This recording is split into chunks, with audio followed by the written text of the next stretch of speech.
पुढे पुढच्या बातमीकडे. मार्च महिन्यात इस्रायलनं पुन्हा हल्ले सुरू केल्यानंतर गाझामधलं जीवन अक्षरशः नरकासमान झालंय. त्यातच इस्रायलनं गाझाकडे जाणारी आंतरराष्ट्रीय मदतही रोखून धरली आहे. त्यामुळे आधीच उद्ध्वस्त गाझामधलं जगणं हे अशक्य होऊ लागलंय.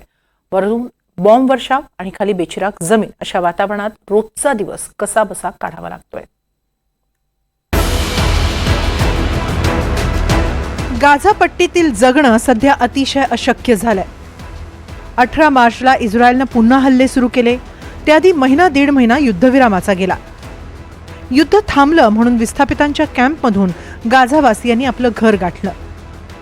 तिथं बॉम्ब हल्ल्याने उद्ध्वस्त शहरात आपला निवारा शोधण्याचा प्रयत्न केला. तात्पुरत्या तंबूंमध्ये अर्धवट पडक्या घरांमध्ये आसरा घेतला. आशा एकच की पुन्हा जगणं सुरू होईल, आयुष्याची नवी सुरुवात करता येईल. मात्र हे स्वप्न अगदी क्षणभंगूर ठरलं. कारण हमास इस्रायलमधील युद्धविरामाच्या वाटाघाटी फिसकटल्या आणि ओलिसांच्या सुटकेसाठी इस्रायलनं पुन्हा हल्ले सुरू केले. गाझाकडे सुरू झालेली आंतरराष्ट्रीय मदत पुन्हा रोखली.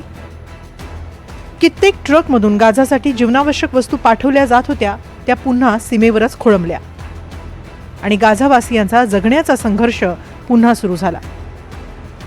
तेच रोजचे बॉम्ब हल्ले, तोच रोजचा अन्न पाण्यासाठीचा संघर्ष, निवाऱ्यासाठी लक्तरांची शोधाशोध. दिवस रात्र हवाई हल्ल्यांची टांगती तलवार. म्हणजे एकतर बॉम्ब हल्ल्यांनी तरी जीव जाईल किंवा तहान भुकेनं तरी बळी जाईल अशी रोजचीच भीती. 18 मार्चला इस्रायलनं हल्ले सुरू करताच नागरिकांना स्थलांतराच्या सूचना देण्यात आल्या. त्यामुळे आधीच विस्थापित झालेल्या गाझावासियांना पुन्हा दगडमातीतच आसरा शोधावा लागतोय. डोक्यावर धड छप्पर नाही की खायला पुरेसं अन्न नाही, अशा स्थितीतच दीड महिना हे गाझावासीय अनिश्चित जीवन जगतायत. याला तुम्ही निवारा म्हणणार का? हे अतिशय धोकादायक आहे, जगण्यासाठी अगदीच अयोग्य. आम्ही जेव्हा शुजाइयामधून पळून आलो तेव्हा आम्ही आमच्याबरोबर काहीच आणू शकलो नाही. आम्हाला तिथून पिटाळूनच लावलं. सगळीकडे फक्त धोकाच आहे. ही जमीन समतल नाही. कुणीतरी यावं, हे असलं जगणं पाहावं आणि आम्हाला जरा तरी सुसह्य जगणं करून द्यावं अशी आशा रोज करतो. मात्र इथे आमची फिकीर आहे तरी कोणाला? घरं तर नाहीच, मात्र पाणी आणि वीज पुरवठा तर नावालाही कुठे दिसत नाही.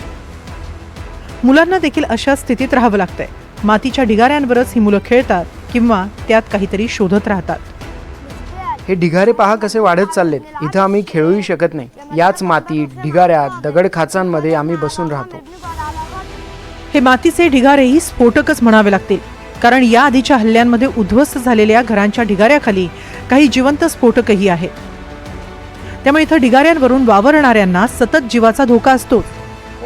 ढिगाऱ्याखाली स्फोटके गाडलेली असू शकतात. न फुटलेले कवच किंवा इतर अवशेष ते कधी स्फोट घडून आणतील आणि जीव घेतील याचा नेम नाही. या व्यतिरिक्त हे आणि स्फोट झालाच तर ते तंबू त्या स्फोटात टिकाव तरी धरणार का? आता इस्रायली सैन्य तर दररोज अंधाधुंद गोळीबार आणि ड्रोन हल्ले करतंय. ते कधीही तंबूमध्ये घुसू शकतात, ज्यामुळे जीवितहानी होऊ शकते. म्हणूनच रहिवाशांसाठी सध्याची परिस्थिती अत्यंत कठीण आहे. त्यांचे जीवन सतत धोक्यात आहे. गेला महिनाभर पुन्हा हल्ले सुरू झालेत. त्यामुळे दोन्ही गटांमध्ये वाटाघाटीही बंद आहेत. अशात 18 मार्च पासून सुरू झालेल्या हल्ल्यांनी आतापर्यंत 2326 पॅलेस्टिनींचा मृत्यू झालाय, तर 6050 जण जखमी झाले. गाझा आरोग्य विभागानं ही माहिती दिली आहे. तर गेले 1.5 वर्ष सुरू असलेल्या युद्धात 52,000हून अधिक गाझावासियांनी जीव गमावलाय. अशातच गाझामधल्या बेचिराख वस्त्यांमध्ये वैराण जमिनींवरून तहान भुकेनं व्याकुळ फिरणारे गाझावासीय हताश नजरेनं एकमेकांकडे पाहत असतात. कारण त्यांच्या समोरचं भविष्य अक्षरशः अंधकारमय झालंय. Bureau report, NDTV Marathi.